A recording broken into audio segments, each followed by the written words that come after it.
자, 오늘 우리가 성경 통독 33번째 날입니다. 우리 전도서 1장에서 12장까지 말씀인데 우리 통독 성경 함께 피시겠습니다. 570페이지입니다. 전도서 1장 1절에서 2절까지의 3절까지의 말씀 보도록 하겠습니다. 전도서 1장 1절에서 3절까지의 말씀 먼저 우리 함께 읽어보도록 하겠습니다. 다윗의 아들 예루살렘 왕 전도자의 말씀이라. 전도자가 이르되 헛되고 헛되며 헛되고 헛되니 모든 것이 헛되도다. 해 아래서 수고하는 모든 수고가 사람에게 무엇이 유익한가. 이 전도자로 번역된 히브리어가 코헬렛이라는 단어입니다. 코헬렛이라는 단어인데 지금 우리말에는 전도자로 번역되어 있지만 설교자로 번역도 가능하고요. 교사 그리고 지혜를 모으는 사람 등 다양한 뜻을 가지고 있는 단어가 코헬렛입니다. 우리 개역개정은 전도자로 번역을 하고 있습니다. 이 전도자가 하는 일이 무엇인가? 전도서 12장 말씀으로 한번 가보겠습니다. 전도서 12장 말씀으로 가셔서요. 9절과 10절 말씀을 보도록 하겠습니다. 자, 전도서 12장 9절에서 10절까지의 말씀, 우리 통독성경 580페이지입니다. 자, 거기다 밑줄을 쳐두시면 좋겠습니다. 9절 10절입니다. 읽어보겠습니다. 전도자는 지혜자여서 여전히 백성에게 지식을 가르쳤고 또 깊이 생각하고 연구하여 잠언을 많이 지었으며 전도자는 힘써 아름다운 말들을 구하였나니 진리의 말씀들을 정직하게 기록하였느니라. 이것이 전도자가 한 일입니다. 그래서 전도자, 이 코헬렛이라는 단어를 설교자, 교사, 또 지혜를 모으는 자라고 우리가 이해를 합니다. 이 전도자가 인생의 참된 행복에 대해서 이렇게 말을 합니다. 인생의 참된 행복, 헛되고 헛되며 헛되고 헛되니 모든 것이 헛되다. 인생의 참된 행복에 대해서 말하는데 그가 말하는 결론은 이것입니다. 헛되고 헛되며 헛되고 헛되니 모든 것이 헛되도다. 이 헛되도다가 문자적으로는 호흡입니다. 히브리어로 헤벨이라고 하거든요. 창세기 4장에 등장하는 아벨과 같은 뜻입니다. 아벨과 같은 뜻이에요. 우리가 호흡을 하면 눈에 보이지 않죠. 연기라고도 번역이 가능합니다. 다시 말하면 숨을 쉬면 공기 중에 그 숨이 사라지는 것을 말합니다. 그래서 메시지 성경은 헛되다라고 번역하지 않고 사라지는 연기다라고 번역을 하고 있습니다. 우리가 호흡을 하면 눈에 보이지 않습니다. 그냥 사라져 버립니다. 그게 인생이라는 것입니다. 그래서 전도자가 말하기를 해 아래서 수고하는 모든 수고가 사람에게 무슨 유익이 있는가? 모든 것이 헛되다. 사라지고 마는 연기와 같다라고 말합니다. 이 세상의 모든 것들은 사라지지요. 그래서 전도자의 표현에 의하면 헛됩니다. 그래서 이 헛되고 헛되고 헛되며 이런 표현들이 잠언에는 38번 정도가 등장합니다. 그러면 왜 헛된가? 왜 의미가 없는가? 이유는 간단합니다. 하나님이 없기 때문입니다. 전도서가 말하는 인생이 헛된 이유는, 인생이 헤벨한 이유는 하나님이 없기 때문이라는 것입니다. 그래서 전도자, 이 코헬렛은 우리에게 결론적으로 말합니다. 12장 말씀으로 다시 한번 가겠습니다. 12장 1절에서 2절 말씀입니다. 12장 1절에서 2절 말씀 우리 찾으셨으면 함께 읽어 보도록 하겠습니다. 너는 청년의 때에 너의 창조주를 기억하라. 곧 곤고한 날이 이르기 전에 나는 아무 낙이 없다고 할 때에 해들이 가까워지기 전에 해와 빛과 달과 별들이 어둡기 전에 비 뒤에 구름이 일어나기 전에 그리하라. 창조주를 기억하라. 곧 곤고한 날이 이르기 전에 아무 낙이 없다고 할 때 하나님을 만나라 라고 말합니다. 그러니까 전도서는 하나님이 없는 삶은 헛된 삶이다 라고 말합니다. 그것들을 구체적으로 설명하고 있는데 먼저 1장 9절에서 10절 말씀으로 가보겠습니다. 전도서 1장 9절에서 10절입니다. 자, 1장 9절에서 10절이요. 함께 읽어보겠습니다. 이미 있던 것들이 후에 다시 있겠고 이미 한 일을 후에 다시 할지라. 해 아래에는 새 것이 없나니 무엇을 가리켜 이르기를 보라 이것이 새 것이라 할 것이 있으랴. 우리가 있기 오래전 세대들에도 이미 있었느니라. 그러니까 인간의 지혜는 헛되다는 것입니다. 다시 말하면 하나님 없는 인간의 지혜는 헛되다라고 말합니다. 우리가 공부합니다. 열심히 합니다. 그것의 의미가 무엇일까? 하나님 없는 공부는 소용이 없다는 것입니다. 하나님 없는 지혜는 소용이 없다라는 것을 말씀하고 있습니다. 두 번째 볼까요? 2장 말씀으로 가보겠습니다. 전도서 2장 22절에서 23절입니다. 전도서 2장 22절에서 23절 말씀도 함께 읽겠습니다. 사람이 해 아래서 행하는 모든 수고와 마음에 애쓰는 것이 묻은 소득이 있으랴. 일평생에 근심하며 수고하는 것이 슬픔뿐이라. 그의 마음이 밤에도 쉬지 못하느니 이것도 헛되도다. 무슨 뜻이겠습니까? 사람이 수고하고 마음에 애를 쓰는데 이 모든 것들이 헛되다는 것입니다. 다시 말하면 하나님 없는 인간의 수고는, 하나님 없는 인간의 마음에 애를 쓰는 것은 헛되다는 것입니다. 그러니까 하나님 없는 수고는 의미가 없고 하나님을 생각하지 않는 마음에 애를 쓰는 것, 마음으로 생각하는 것은 헛되다, 의미가 없다라고 말씀합니다. 자, 세 번째로 보겠습니다. 전도서 2장 26절 말씀입니다. 2장 26절 말씀 읽어볼까요? 하나님은 그가 기뻐하시는 자에게는 지혜와 지식과 희락을 주시나 죄인에게는 노고를 주시고 그가 모아 쌓게 하사 하나님을 기뻐하는 자에게 그가 주게 하시지만 이것도 헛되어 바람을 잡는 것이로다. 자, 뭔가 쌓아요. 목적을 가지고 뭔가 추구합니다. 근데 이것도 헛되다는 거예요. 하나님 없는 인간의 목적 추구는 헛되다라고 말합니다. 뭔가 목적을 가지고 열심히 뭔가를 진행합니다. 그게 무슨 의미가 있겠냐는 것입니다. 돈을 모으는 것도 그렇고, 그리고 어떠한 사업을 하는 것도 그렇고, 어떤 일을 추진하는 것도 그렇고, 하나님 없는 인간의 목적 추구는 헛되다. 쌓아둔들 무슨 소용이 있으랴. 사라지고 만다라는 것입니다.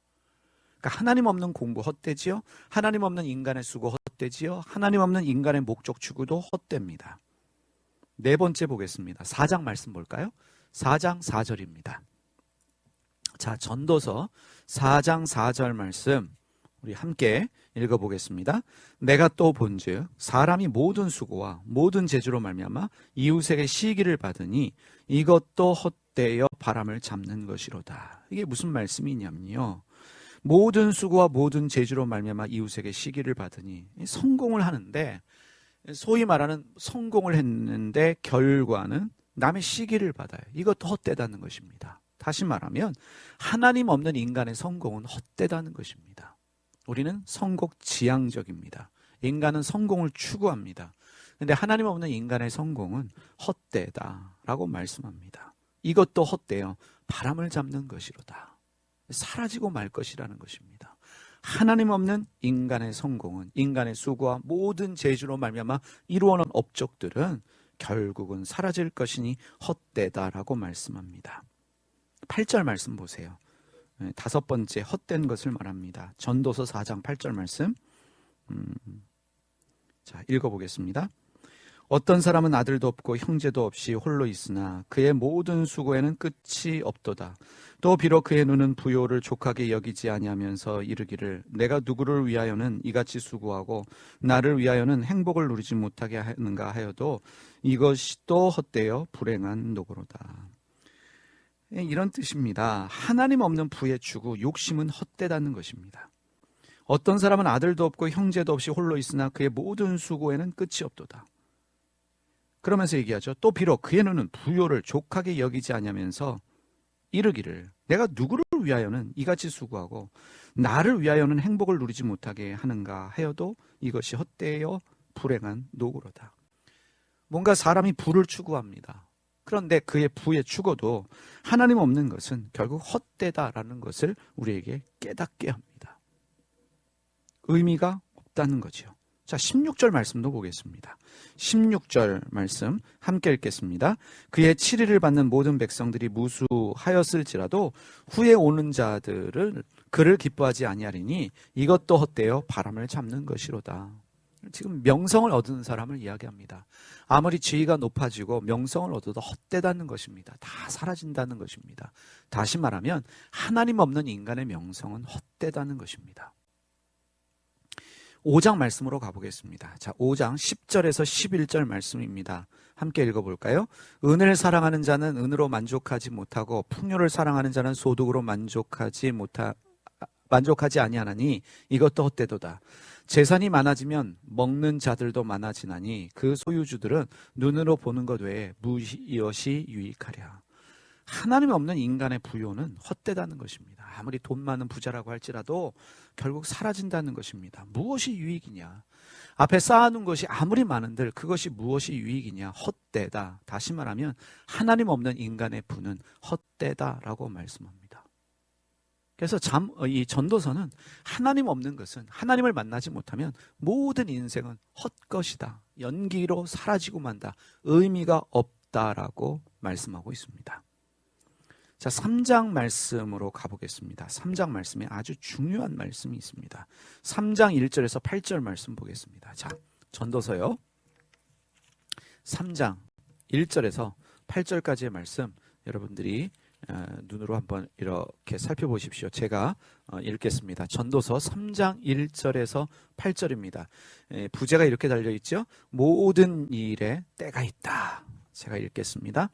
범사에 기한이 있고 천하만사가 다 때가 있나니 날 때가 있고 죽을 때가 있으며 심을 때가 있고 심은 것을 뽑을 때가 있으며 죽일 때가 있고 치료할 때가 있으며 헐 때가 있고 세울 때가 있으며 울 때가 있고 웃을 때가 있으며 슬퍼할 때가 있고 춤출 때가 있으며 돌을 던져 버릴 때가 있고 돌을 거둘 때가 있으며 안을 때가 있고 안는 일을 멀리할 때가 있으며 찾을 때가 있고 잃을 때가 있으며 지킬 때가 있고 버릴 때가 있으며 찢을 때가 있고 꿰맬 때가 있으며 잠잠할 때가 있고 말할 때가 있으며 사랑할 때가 있고 미워할 때가 있으며 전쟁할 때가 있고 평화할 때가 있느니라. 자, 범사에 기한이 있다라고 말씀합니다. 자, 이 범사에 기한이 있다라는 부분에 여러분이 좀 밑줄을 쳐두십시오. 범사에 기한이 있다는 것은요, 모든 일에는 다 그것을 행하는 알맞는 때가 있다는 것입니다. 모든 일에는 그것을 행해야 할 알맞은 때가 있다는 뜻인데 여기에 기한으로 쓰인 히브리어가 제만입니다. 제만이요. 연필 가지신 분들은 거기다 제만이라고 써놓으십시오. 이 제만이라고 하는 히브리어 뜻은요, 개인의 삶에서 어떤 일을 시도하고 달성해야 할 시간을 의미합니다. 다시 한번요. 이 제만이라는 뜻은요, 개인의 삶에 있어서 어떤 일을 시도하고 달성해야 할 시간을 의미합니다. 그리고 이렇게 말씀하죠. 천하만사가 다 때가 있나니. 이 말씀은 세상에서 일어나는 일들은 모두 적당한 때가 있다는 뜻입니다. 여기에 쓰인 때가 히브리어 에트입니다. 이 제만 에트, 이 에트는 사계절의 흐름과 같이 우주와 자연의 순환주기의 시간을 의미합니다. 그러니까 제만이 개인에게 해당되는 시간이라면, 어떤 일을 시도하고 달성해야 될 시간이 제만이라면 에트는 우주 만물의 순환주기의 시간입니다. 그것이 바로 에트입니다. 그 세상의 모든 일들은 모두 적당한 때가 있다라는 뜻인데, 자, 이 제만과 에트가 가진 공통점이 있습니다. 이 제만과 에트의 공통점은 두 단어 모두 다 하나님이 인간을 위해 준비한 시간이라는 뜻입니다. 자, 제트도요, 제만도 하나님이 인간을 위해 준비하신 시간이고요. 에트도 하나님이 인간을 위해 준비하신 시간입니다. 이 고대 히브리어에는 지금 우리가 생각하는 그런 시간, 일반적이며 수량을 뜻하는 그런 의미를 지닌 우리가 일반적으로 생각하는 시간이라는 단어가 존재하지 않습니다. 그러니까 우리가 지금 시간 있으세요? 라고 하면 10분, 20분, 1시간 이렇게 규정되어지죠. 고대 히브리어에는 이런 단어가 없습니다. 모든 때와 시간은 하나님이 인간을 위해 예비하신 것이다 라고 하는 것이 고대 히브리어적 관념입니다. 그것이 제만이고 에트입니다. 근데 중요한 것은 하나님은 하나님의 때에 일하십니다. 누구를 위해서? 사람을 위해서요. 이것이 제만과 애트가 가진 중요한 의미예요. 하나님은 하나님의 때에 일하신다. 누구를 위해서? 하나님을 위해서요. 그러니까 예수님도 어느 날 갑자기 오신 게 아니죠. 때가 참에 오셨어요. 하나님이 정하신 제만과 애트에 오셨습니다. 제만과 애트. 하나님의 때는 아름답습니다. 하나님의 때는 완벽합니다. 그런데 문제가 있습니다. 우리를 위한 하나님의 시간, 제만과 애트이죠. 근데 문제가 있어요. 11절 보세요. 자, 11절 말씀. 하나님이 모든 것을 지으시되 때를 따라 아름답게 하셨고 또 사람에게는 영혼을 사랑하는 마음을 주셨느니라. 그러나 하나님이 하시는 일의 시종을 사람으로 측량할 수 없게 하셨도다. 사람은 정확한 하나님의 때를 알 수 없다라고 말씀합니다. 이게 인간의 한계입니다. 그러면 왜 이렇게 하셨는가? 하나님이 제만과 애트, 인간을 위한 시간을 예비하십니다. 아름답고 완벽합니다. 그런데 인간은 그 하나님의 일을 측량할 수 없습니다. 왜 이렇게 하셨는가? 자, 14절에 그 이유를 설명합니다. 14절 말씀 우리 다 같이 함께 읽어보겠습니다. 하나님께서 행하시는 모든 것은 영원히 있을 것이라 그 위에 더할 수도 없고 그것에서 덜할 수도 없나니 하나님이 이같이 행하심은 사람들이 그의 앞에서 경외하게 하려 하심인 줄을 내가 알았도다. 하나님이 인간으로 하여금 완벽한 하나님의 때를 분별하지 못하도록 하시는 이유는 바로 하나님을 경외하게 만들기 위해서라는 것입니다. 하나님을 경외한다는 게 무슨 뜻입니까? 하나님의 절대적인 주권을 인정하는 것입니다. 그러니까 내가 열심히 한다고 그 일을 이루고 내가 원하기 때문에 이루어지는 것이 아니라 내 뜻대로 내가 원하는 때에 이루어지는 것이 아니라 하나님이 원하시는 때 하나님이 원하시는 방법으로 이루신다. 이게 절대적 주권을 믿는 것입니다. 이런 마음을 가지는 것이 주님을 경외하는 것입니다. 다시 말하면 그 하나님의 때를 믿음으로 기다리는 것, 서두르지 않는 것, 내가 주도적으로 무언가를 하지 않으려고 하는 것, 내 뜻대로 내가 원하는 때에 이루어지지 않았다고 불평하거나 원망하지 않는 것, 이러한 것들이 하나님을 경외하는 삶이라는 것입니다. 젯만과 애트, 완벽한 하나님의 시간입니다. 우리를 위한 시간입니다. 우리는 그때를 알 수 없습니다. 그래서 우리는 하나님의 절대적인 주권을 인정하면서 하나님을 경외하는 삶을 살아야 합니다. 바로 거기에서 신비가 풀어지는 일이 너희는 가만히 있을지어다. 내가 너희 하나님됨을 알지어다. 가만히 있어도 하나님이 하나님의 때, 제만과 애트에 우리를 위해서 일하신다는 사실입니다. 그런데 이 고대 히브리인들과 달리 이 그리스 사람들은 시간에 대한 두 가지 관념을 가지고 있었어요. 우리가 잘 아는 크로노스와 카이로스입니다. 이 크로노스는 우리의 일상적인 시간이 크로노스예요. 근데 카이로스는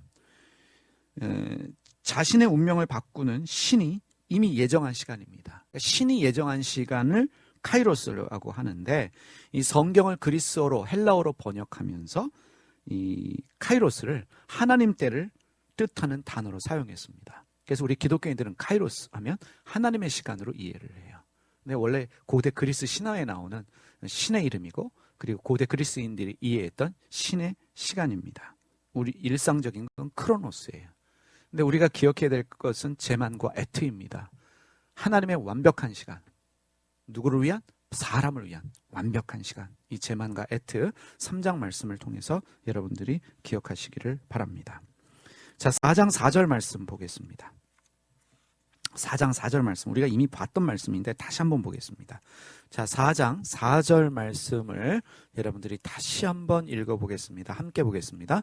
내가 또 본즉 사람의 모든 수고와 모든 재주로 말미암아 이웃에게 시기를 받으니 이것도 헛되어 바람을 잡는 것이로다. 자, 이 말씀을요 메시지 성경으로 다시 한번 살펴보겠습니다. 잘 들어보십시오. 나는 온갖 노력과 야심이 시기심에서 나온다는 것도 알게 되었다. 얼마나 허무한 일인가. 이 역시 연기요 허공에서 침뱉기일 뿐이다. 다시 한번 읽어보겠습니다. 나는 온갖 노력과 야심이 시기심에서 나온다는 것도 알게 되었다. 얼마나 허무한 일인가. 이 역시 연기요, 허공에서 침뱉기일 뿐이다. 그러니까 우리가 성공하기 위한 노력과 야망이 인간에게는 있습니다. 난 야망이 없어요 라고 말해도 야망은 모든 인간의 마음에 어느 정도의 분량으로 차지하고 있습니다. 사람은 노력을 합니다. 근데 이러한 노력과 야망이 인간 내면에 자리 잡고 있는 시기심이 원인이라고 지적하고 있어요. 메시지 성경은 그것을 주목하면서 번역하고 있습니다. 왜 사람은 시기에서 그것을 동기로 해서 노력하고 야망을 가질까? 하나님이 중심이 되지 못하기 때문입니다. 그러니까 하나님이 중심이 되면 시기 질투할 이유가 없습니다. 그러니까 하나님이 전부가 되어지면 하나님이 보이는데, 하나님 중심으로 세상을 보는데 하나님이 중심이 아니라 세상이 중심이 되면 뭐가 보입니까? 세상이 보입니다. 그러니까 세상이 중심이 되면 세상과 비교하게 되고, 세상은 크죠. 그 큰 세상에 초라한 자신으로 인해서 열등감을 가지게 되고, 그 열등감이 두 가지로 나타납니다. 자기 비하 아니면 자기 야망으로 자라납니다. 그래서 특별히 우리가 이 말씀 기억하시죠? 외양간에 송아지가 없어도, 논밭에 식물이 없어도 난 여호와로 인해 기뻐하겠다라고 하는 우리 성경의 고백처럼, 정말 외양간에 송아지가 없고 논밭에 식물이 없어도 주님 때문에 기뻐해야 되는데 사실 그런 삶은 쉽지 않습니다.